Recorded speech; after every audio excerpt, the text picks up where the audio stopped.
มะกล้วยของหวาน ได้ ของหวานมาตอนลุงอาจพี่น้องอยู่เหินผู้เดียวบ่อยู่กับเอื่อยโอ้อยู่กับเอ้ยพ้นตกไปมากันหญ้าพี่น้องเอ้ยลุงอาจกินข้าวแล้วบ่แล้วโอ้เพิ่นกินข้าวแล้วพี่น้องเอ้ยนั่งอยู่นางพี่ก็ได้บรรยากาศเมื่อนี้คือว่าฮะแหละฝนตกฝนดินพี่น้องจะได้ก็อย่าลืมเข้าไปติดตามช่อง YouTube บ่าวฮิปเดอร์พี่น้องเนาะน้องสายบ่าวว่างเอง ก่อนที่จะมาเยี่ยมยามทำข่าวลุงอาจพี่น้องเมื่อนี้ก็เข้ามาหาลุงอาจแล้วก็มาเยี่ยมยามทำข่าวนี่แหละเพิ่นก็คือสิหูจักข่าวดีแล้วแต่ว่านี่เนาะมาทุกคนเดี๋ยวมานั่งถามพ่อลุงเพิ่นเนาะเห็นแล้วบ่ข่าวดีลุงเบ้าหนงมาแจ้งฮะเห็นแล้วโอ้ดีใจอยู่บ่ดีใจเลยเนาะได้เห็นรังงามๆเนาะ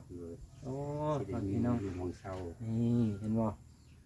วันอยู่วันเสาร์อยู่หั่นก็คักอยู่ได้พี่น้องแต่น้อยเพิ่นก็สิเฮ็ดห้องน้ำเนาะเฮ็ดห้องน้ำห้องอันนี้นี่แหละพี่น้องเอ้ยรอติดตามเบิ่งกันเนาะติดตามเบิ่งกันพี่น้องกินข้าวกินปลาเรียบร้อยแล้วเนาะโดยว่างได้กินแล้วกินแน่กินข้าวแล้วล่ะก็สวนเบาหนงออกมาเลยลุงกับเพิ่นก็โอ้ซอยเลยมีกับเส้นลายที่มันเป็นจากโรคภัยไข้เจ็บความเก็บจะได้ความไข่ยังมีสำหรับรวยๆตลอดปีตลอดไปซะสาธุพี่น้องเอ้ยว่างก็ดีใจร้ายที่เห็นเพิ่นมีผู้นักผู้ใหญ่เข้ามาเนี่ยพี่น้องแล้วซอยเพิ่นซื้อยากินสวัสดีสบายดีพี่ๆทุกคนเนาะที่เข้ามาติดตามรับชมเบิ่งเมื่อนี้บ้างมาที่บ้านลุงอาจพี่น้องเอ้ยกาเมื่อนี้สิมาเยี่ยมยามถามข่าวเพิ่นจะมีของฝากของต้อนเนาะเป็นจะได้ก็เข้าไปติดตามเบิ่งนำกันพี่น้องก็อย่าลืมกดไลค์กดแชร์แล้วก็เข้าไปติดตามช่อง YouTube บ่าวฮิปให้บ้างเนี่ยเด้อเนาะเพิ่นก็เป็นน้องชายของบ้างเองพี่น้องเมื่อนี้มาฮอดแล้วก็มากับบ่าวนงแน่2คนพี่น้องแต่บ่าวนงเพิ่นมาตำหลังเนาะไปบ้างอันซื้อหมักกล้วยแน่มาทุกคนเลยเนาะนี่เห็นบ่เราซื้อมาฝากเพิ่นพี่น้องของฝากของต้อนเนาะเพิ่นก็สิมักกินหวานๆแน่กินได้อยู่แต่ว่าเนาะหรือว่านั่นเลยจะได้ก็ฝากติดตามด้วยพี่น้องเอ้ยเนาะเบิ่งคอยทางเบิ่งเบาหนงก่อนเพิ่นมาฮอดไซส์แหละก็บ้างกันมาทางลัดเนาะลัดขี้ตมยังบ่เห็นพี่ทุกคนไปจะได้ก็เข้าไปทำกันโอ้มีคนอยู่บ่เนาะไปมีคนอยู่บ่เนาะอยู่บ่หรือว่าจังไดเนาะลูกอาจอยู่บ่โอ้เพิ่นอยู่จะได้ทุกคนลุงเพิ่นอยู่เพิ่นน่ะวันนี้ฝนตกฝนลิ่นดีขนาดพี่น้องเอาแต่เศร้าๆฝนนี่ก็ได้ฝนก็ตกดีนะลุงอาจเนาะสบายดีเนาะมะกล้วยของหวานของหวานมาตอนลุงอาจพี่น้องอยู่เหินผู้เดียวบ่อยู่กับเอื่อยโอ้อยู่กับเอ้ยฝนตกไปมากันหญ้าพี่น้องเอ้ยลุงอาจกินข้าวแล้วบ่แล้วโอ้เพิ่นกินข้าวแล้วพี่น้องเอ้ยนั่งอยู่นางพี่ก็ได้บรรยากาศเมื่อนี้คือว่าฮะแหละฝนตกฝนดินพี่น้องจะได้ก็อย่าลืมเข้าไปติดตามช่อง YouTube บ่าวฮิปเดอร์พี่น้องเนาะน้องสายบ่าวว่างเอง ก่อนที่จะมาเยี่ยมยามทำข่าวลุงอาจพี่น้องเมื่อนี้ก็เข้ามาหาลุงอาจแล้วก็มาเยี่ยมยามทำข่าวนี่แหละเพิ่นก็คือสิหูจักข่าวดีแล้วแต่ว่านี่เนาะมาทุกคนเดี๋ยวมานั่งถามพ่อลุงเพิ่นเนาะเห็นแล้วบ่ข่าวดีลุงเบ้าหนงมาแจ้งฮะเห็นแล้วโอ้ดีใจอยู่บ่ดีใจเลยเนาะได้เห็นรังงามๆเนาะโอ้พี่น้องอยู่มองเศร้านี่เห็นบ่วันอยู่วันเสาร์อยู่หั่นก็คักอยู่ได้พี่น้องแต่น้อยเพิ่นก็สิเฮ็ดห้องน้ำเนาะเฮ็ดห้องน้ำห้องอันนี้นี่แหละพี่น้องเอ้ยรอติดตามเบิ่งกันเนาะติดตามเบิ่งกันพี่น้องกินข้าวกินปลาเรียบร้อยแล้วเนาะโดยว่างได้กินแล้วกินแน่กินข้าวแล้วล่ะก็สวนเบาหนงออกมาเลย ว่าลุงก็มา แม่นแต่ว่าโง่เพิ่นไปทางพุ่นว่ะอันนี้เฮาลัดมาทางนี้ อ๋อมันบ่เปื้อนบ่ได้มองกันมองเพิ่นทันก่อน เพิ่นขนาด ก็เลยว่าลัด เขาพี่ได้มีใกล้แกเพื่อนนอน มาแล้วพี่ก็อันนั้นสบายอยู่ เนอะ เพิ่นก็ดีมกดีใจแหละพ่อพี่น้องลูกอาจเพิ่นได้เห็นแหละ ก็ได้เห็นในคลิปมันแล้ว เอาลูกอาจคือเข้าเบิ่งอยู่บ่ เขาเบิ่งอยู่ โอ้อย่าลืมเข้าไปติดตามช่อง YouTube บ่าวฮิปพ่อพี่น้องเนาะก็เป็นผู้ที่ว่าตอกไม้ตอกคอนตีนั่นแหละบ่าวฮิปพ่อพี่น้อง เนอะ วันนั้นก็เป็นน้องของมาบางเองอันนั้นเป็นน้องทิ้งขิงเลยได้ตรงงานเลย โดย เป็นน้องทิ้งขิงเลยเพิ่นนะเพิ่นนะสิเคยแบบเฮ็ดเฮือนเฮ็ดเถียงนาเฮ็ดอิหยังมาก่อนนะ โดย เพราะว่าเฮาหันเป็นอายุแต่ว่าเฮาบ่ได้เคยเฮ็ดไปสั้นเพื่อพี่น้องเอ้ย โดย เคยได้แต่แบบซอยมือซอยอิหยังตอกตะปูก็บ่ได้อยู่เนาะ โดย ฝนตกฝนดินก็นั่นแหละสมเฮาก็เลยว่าบ่ได้ดำเนินการต่อก็คือ สร้างห้องน้ำเลยพี่น้อง โดย แต่ว่าเป็นพื้นเป็นอันนี้นี่ก็สะดวกสบายแล้ว โดย เจ้าย่างไปมาสะดวกแล้วอยู่หั่นน่ะ เบาว่าบางก็อยู่บ้านนั่นบ่ แม่น บ้านเดียวกันบ่ บ้านเดียวกัน กับบนลุงอาจสิไปอยู่นะ บ่ว่าไกลเติบได้ก็ แต่ สิ ว่าหมู่บ้านเดียวกันยัง บ่ตัวนี้จะเป็นบ้านสลีบ้านเฮาจะเป็นบ้านกลาง โอ้ ครับห่างกันประมาณ3 ลักประมาณนี้3 ลักในฮอดเดินแถวเลย แต่ว่าบ้านวันเจ้าสิอยู่หั่นน่ะสัญญาณดีเด้บ้านค่อยบ่มีสัญญาณนี่ ตัวที่จะลำบากพ่อพี่น้อง บัสรีบ่ผู้ขายสิไปอยู่นี่ แม่นเขาเอิ้นว่าบ้านสลีคัมปานีแต่ขึ้นกับเมืองชนบ้านตัวนี้ฮะ หมู่ชนเนาะ แม่นอยู่หั่นน่ะสิสบายเรื่องอินเทอร์เน็ตพ่อพี่น้องเอ้ยเนาะป้าบ้างก็สิบ่ได้แล่นเข้ามาในเมืองแล้วมีคนรู้จักอยู่หั่นเด้ป้าบ้างก็สิแวะเข้านั่นแหละ พอสิได้อัพคลิปนะพ่อพี่น้อง โดย เหตุผลที่มาเมื่อนี้ก็คือมายามลุงอาจเด้อพ่อพี่น้องเด้อมาเยี่ยมมายามกันแล้วก็มาถามข่าวดีของเพิ่นนั่นแหละเนาะ โดย เพิ่นได้ที่อยู่ที่อาศัยก็ดีใจเนาะลุงอาจเนาะ โดยขอบใจเดี๋ยวว่าวันเด้ โอ้ย ที่ ขอบใจ มา คือกันยามเนาะ โดย โดย เวียนมาเยี่ยมมายามมาตัวกับหัวใจก็ดีใจนะผู้ โด ขายเลย ยพอได้มีผู้เว้าผู้จานำเนาะ โดยมีหมู่หลายมีคนหูจักหลายก็ดีกว่าบ่มีเด้ แน่นแหละ โดยหมู่เดียวก็เทียมดีก็บ่ดีเด้เพิ่น ไม่ดีได้แน่นแหละพ่อพี่น้อง ทั้งนี้ทั้งนั้นก็ในเมื่อเดียวคบคนหลายก็ให้รู้จักถนอมน้ำใจกันนั่นแหละเนาะ แน่น ก็เป็นคนดีต่อเฮาแล้วเป็นคนดีต่อหมู่คู่ทุกคน โดยเพื่อนร่วมอันนั้นกันเนาะอารมณ์ชีวิตเหมือนกันพ่อพี่น้องเอ้ยนั่นแหละ บ่ว่าสิอยู่ในสาขาอาชีพใดก็รู้จักกันไว้ดีกว่าช่างกันคือเพิ่นว่านะ สั่งกันมันบ่ดีเด้ตัวนี้เนาะไปเจอกันหน่อยสั่งกันมันมีแต่ศัตรูเด้ กันเอาฮักแพงกันมันมีแต่พี่แต่น้อง นี่ พี่น้อง บ่ได้ซื้ออะไรอยู่ไสกันก็บ่เคยสร้างศัตรูเลย โดยมีแต่ผู้ฮักผู้แพงก็ดีเนาะงานเนาะนี่แหละ อาจสิมีผู้ฮักก็มีผู้สร้างก็มีกันนั่นแหละ โอ้แม่นแน่ตั แต่ ว ว่า นี้ คนเฮาใครสิให้ถือตากันเบิดทุกคนเป็นไปบ่ได้เนาะ แม่นก็มีผู้ฮักผู้สั่งปกติเนาะอันนี้ฮะ มีสองอย่างเสมอเนาะ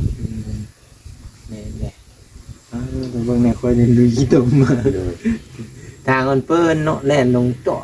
เพราะว่ามันสิมาฮอดวันที่15บ่ได้ผม ตกพี่น้องเอ้ย แต่ว่าลุงอ่านว่าสิบ่ฮอดเพราะว่ามันฟาร์มอยากเปิด อ๋อ เมื่อวานนี้ก็มีแดดเดือนวันเนาะตอนแรงเนาะ แม่นแหละมื้อนี้กันนี่ตอนบ่ายนี่พ่อพี่น้อง โดย แต่ว่าตอนเฮาออกมาน่ะมีพ้นได้อยู่บ้านเฮาน่ะ โดย ฝนตกปล่อยๆมาอยู่แต่ว่าลุงอ่านนี่ยังบ่ทันได้ไปพุ่นจักเทื่อเนาะ ยัง มีแต่ได้เห็นอยู่ในวิดีโอ โดย เห็นแต่นำวิดีโอพี่ๆทุกคนก็รอรุ่นเบิ่งนำกันนี่แหละเนาะว่ามื้อใดลุงอาจสิไปเพิ่นแจ้งแล้วบ่นี่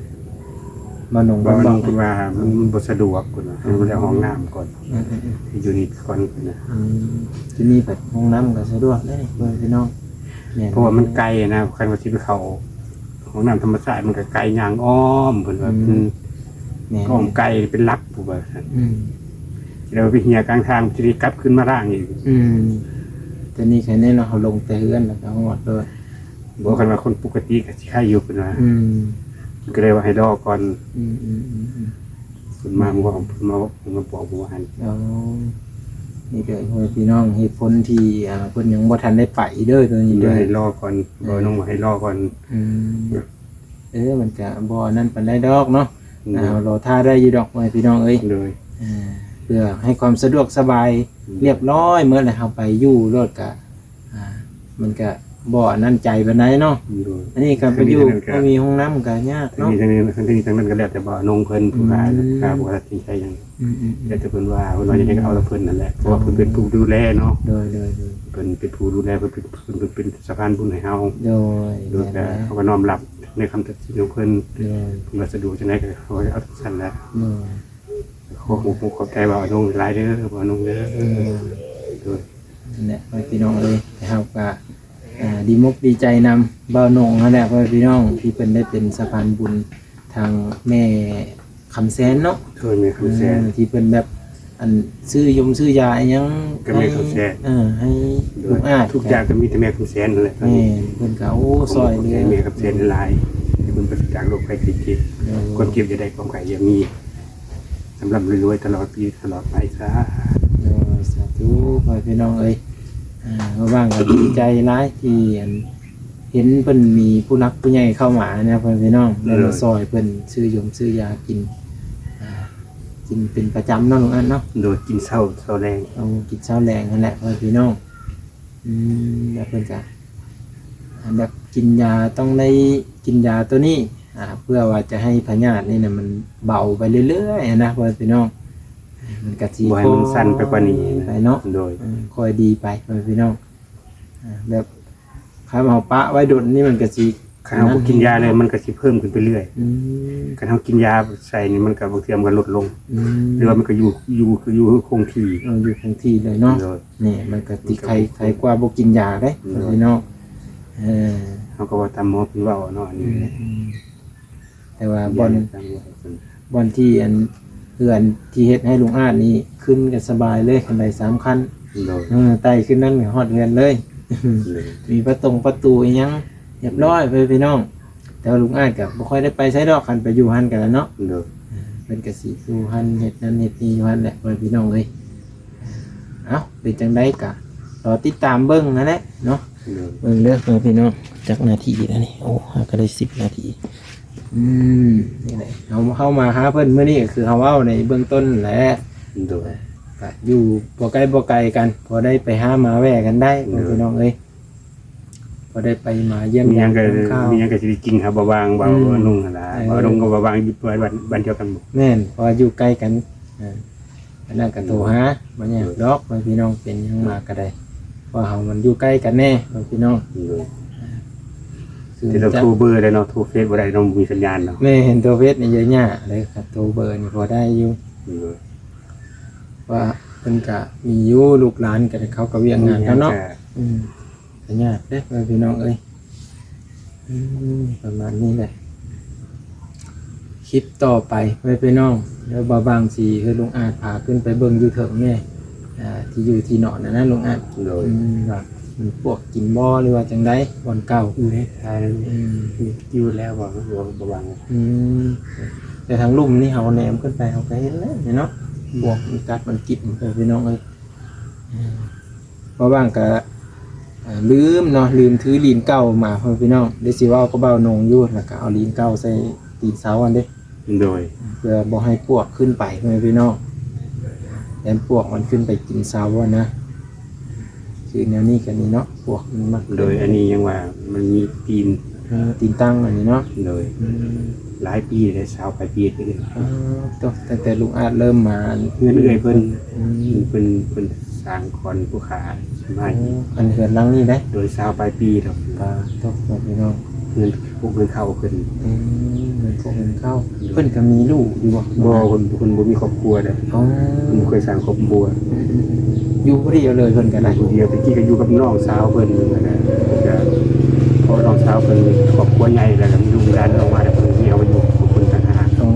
ก็มาเป็นเงินหลังนี้หลังแรกเลยที่เพิ่นมาตั้งโต ครั้งแรกเนาะ โดยครั้งแรกของเพิ่นตั้งโตประมาณเพิ่นก็ปลูกหลังนั้นเลย5-6 ปีแล้วก็ อยู่หลังใหญ่เนาะ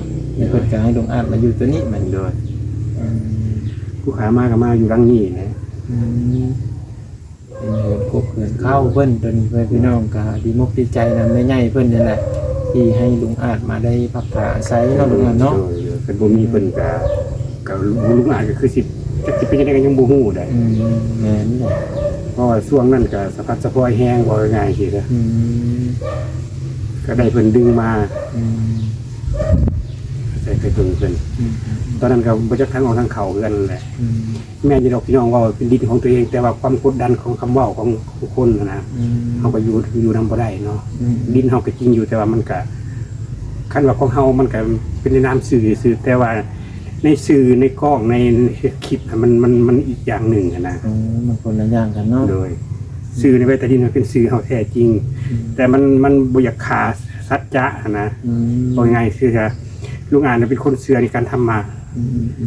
คำเว้าคำใดคำนั้นและลุงอ่านบ่อยากขาดเนี่ยบ่อยากขาดสัจจะ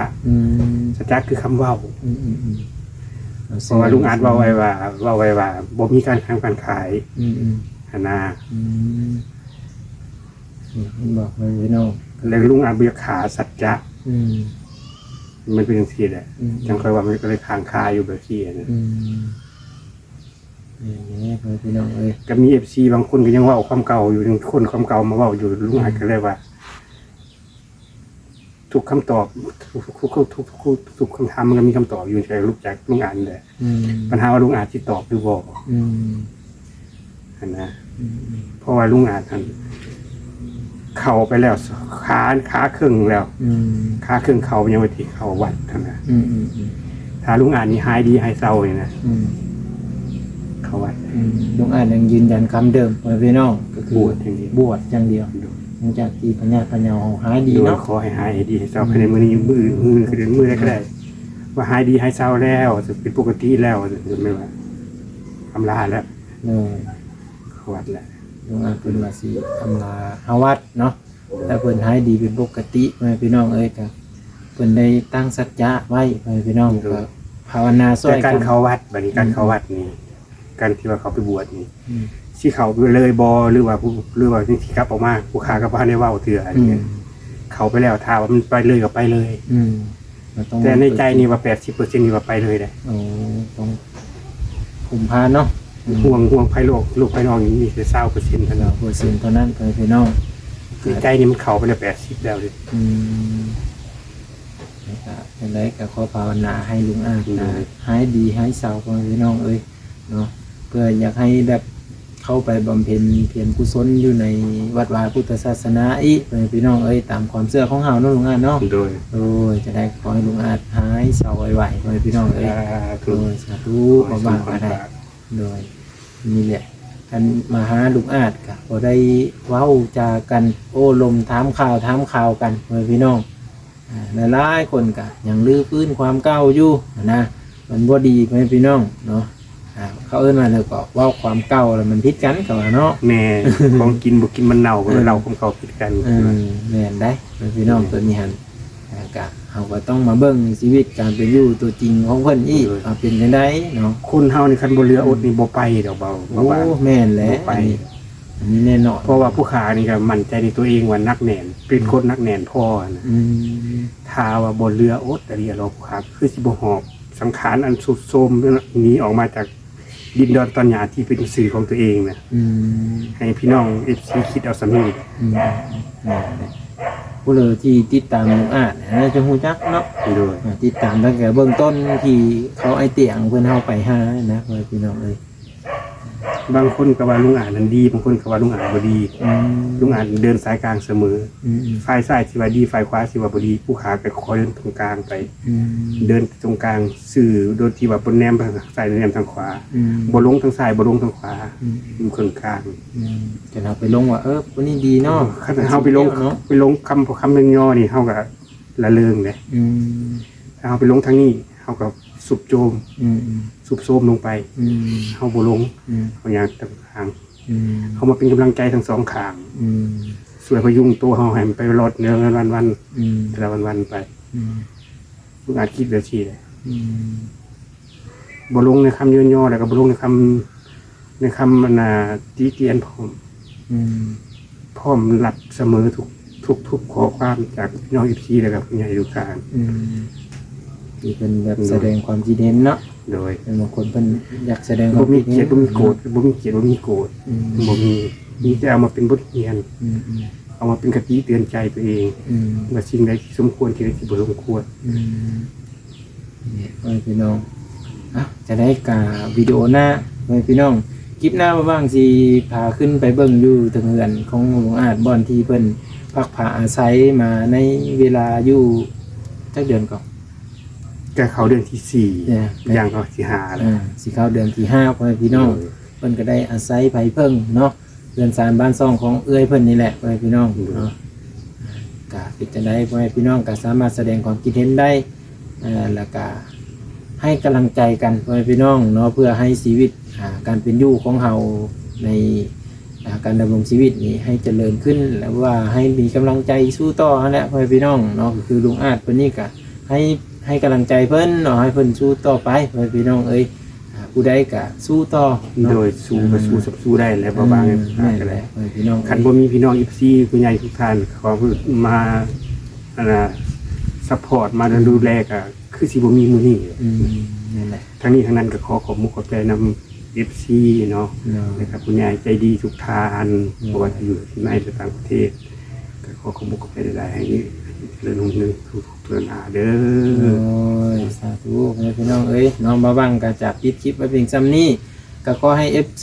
พ่อแม่พี่น้องทุกคนอยู่ดีมีแฮงเนาะแล้วก็สามารถ การ แส ลงไป ดง เป็นเจ็บเนาะ โดยบ่มีพยาธิโรคาพ่อแม่พี่น้องเนาะท้ายสุดนี้ขอกล่าวคำว่าสบายดี สบายดี พี่น้อง